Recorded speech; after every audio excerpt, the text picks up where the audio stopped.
What is going on, guys? My name is Trey. Welcome to the Tennessee Innkeeper YouTube channel. Just before this video gets started, I just want to say a quick thank you to everybody who showed up to the live stream. It was super awesome being able to talk to everybody and to be able to give away the TarheelAnts gift card at a live stream for once and not just a pre-recorded video. So thank you again to everybody who made it, and thank you all so much for the love of the channel and love of the ants.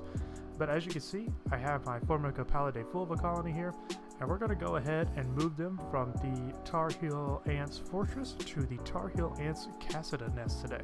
Now this is also an unboxing, so you guys will get to see what all I got with the Casita and everything else in between. So without further ado, we're going to go ahead and open this box.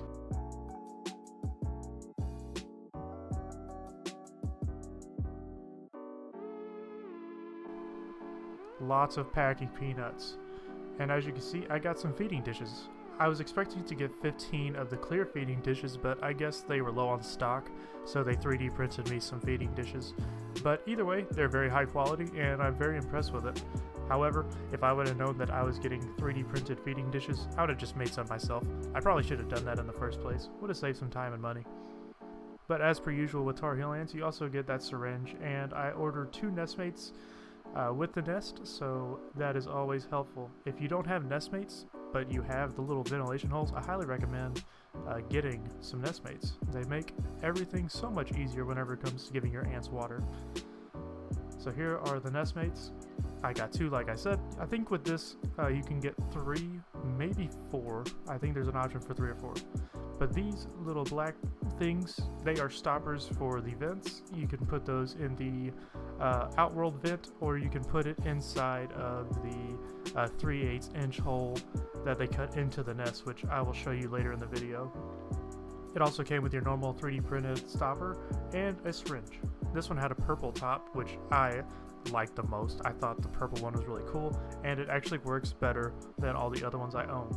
So here's a quick video of me showing you guys the process of unwrapping the nest from the unboxing. Now, I show this in every TarheelAnts unboxing video, but I wanted to show it with this one because it was extremely fun to open. Most people would probably just go ahead and cut the side with a knife to get all the plastic off and the bubble wrap. I find it more fun to just peel it all off.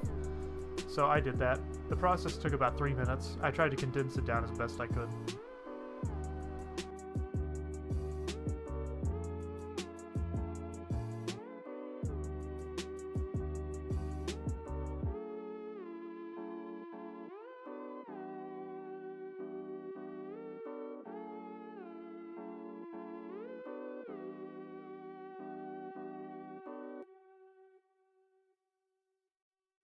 Now you'll notice what I said, how I like to peel it all off. Well, at this part of the unwrapping, I couldn't find the start of the plastic, so I had to tear it apart. So don't go in the comments and make fun of me or call me out, okay? I know my mistakes. But right off the bat, you guys can see this nest is very high quality, and I got the dark blue option. This nest was heavy. This is a very heavy nest. So if you get this, keep that in mind. And the glass on each side I got was museum glass. Whenever I went to pick this nest up with the ants in it, after the video was all said and done and the ants had moved in, I actually picked it up from the side and grabbed the glass, and the glass did slide on me. Luckily no ants were hurt, but I just wanted to point that out. So if you get this nest, be very cautious when picking it up. So you can see I put one of the black stoppers in the top. It was honestly the perfect fit, and I really like the quality of the stopper. It just feels really sturdy, I guess you could say. I don't know what else to say about the stoppers besides that's what they are. So that, as you can see, I have the other stopper in that hole on the side of the nest. Here is me showing you where you could put the water at inside the nest for humidity. There are 2 spots on this nest. As you can see, there's one right there, and the other one is on the other side. Does Trey show it in this video? Yes, he does. Awesome. So there's also 2 ports on the side. Now, the holes, I think you can get 3 different sizes. I chose 3/8. It's just because that's what's always been the standard for me, I guess, when it comes to vinyl tubing, especially with the nestmates. So that's just what I always get.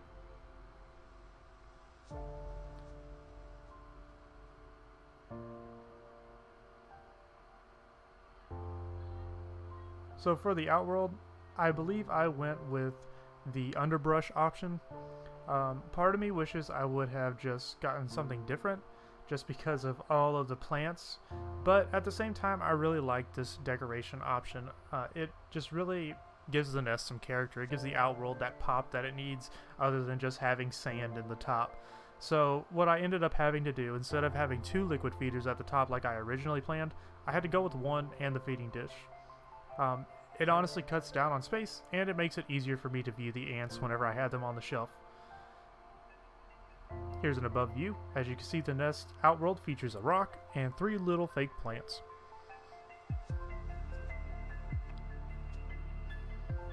The liquid feeders featured in this video, and every video that I use liquid feeders in, is a Formica liquid feeder. That one is the mega size, I believe. I think it's the 20 milliliter.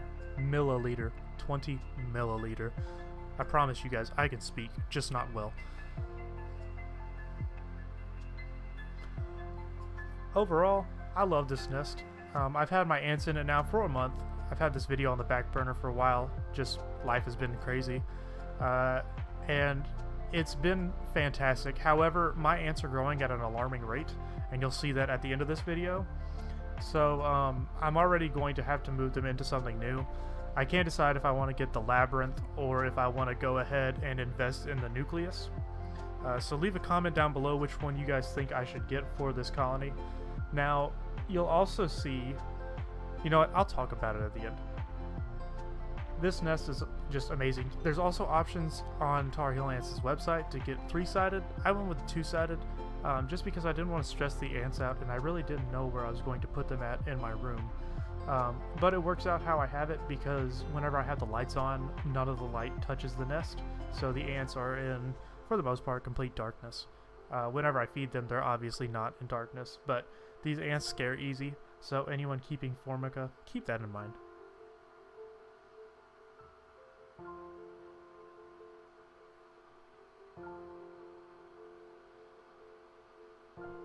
So now we're going to go through the process of moving the formica into the Casita nest?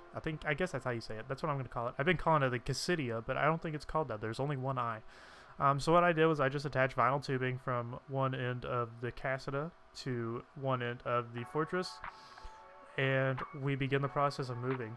Now, if your tube is a little loose, what I like to do is I like to put Scotch tape on the end of it, and that creates a tighter fit into the new nest or wherever you're trying to put your vinyl tubing into. So here's the colony.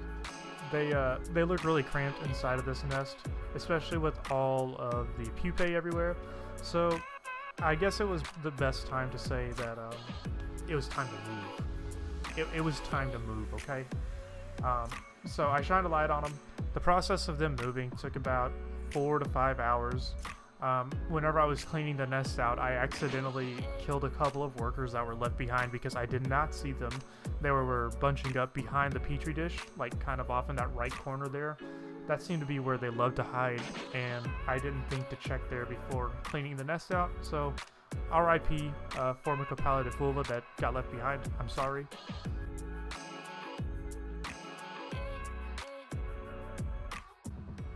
So you can kind of see the queen there in the top, and I didn't notice that. She just completely dove from the top of the the top of the nest all the way down to the bottom.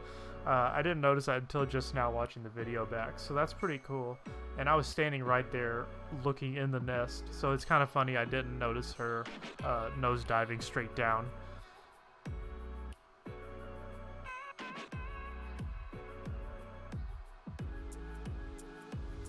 If there's anything I can warn people about Formica, especially Formica pallidiflora, because this is the only Formica species I've kept, they are very fast and they are opportunistic escape artists.